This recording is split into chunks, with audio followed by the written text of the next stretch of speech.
When did my husband's mother finally cross the line? I'd been with my husband for 3 years, and his mother still came into our house unannounced every morning to cook him breakfast. My poor baby needs a proper meal, she'd say, pushing past me at 8 a.m. while I was already cooking. She'd throw out what I made and start over. This is how he likes his eggs, dear. You'll learn eventually.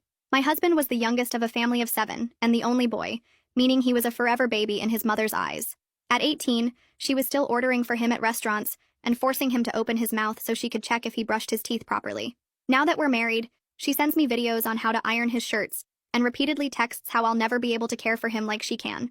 At the family reunion a couple of months ago, she, Nancy, introduced me to every single one of the 120 family members as Christian's wife who's still learning how to take care of him. She'd assembled a panel of aunts to teach me in front of everyone. Now, dear, let me show you how to iron a man's shirt properly. She held up Christian's shirt like I was in kindergarten show and tell. See how she's creased the collar wrong? This is why I still do Christian's laundry. I don't do it wrong. I run a household and a company, but Christian just sat there letting her demonstrate proper folding technique to a crowd of 40 women.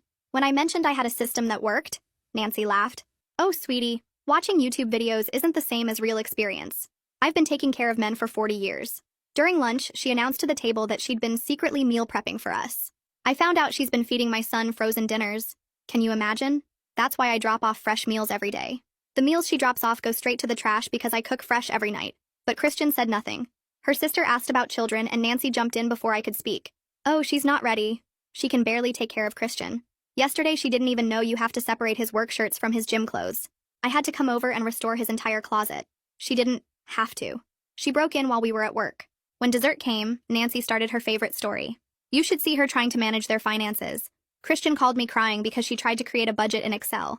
Bless her heart, she had the numbers all backwards. Now I manage their accounts so they don't end up homeless. Christian was never crying. I have an MBA. I manage budgets for my company. But Christian just nodded along. The peak came during speeches.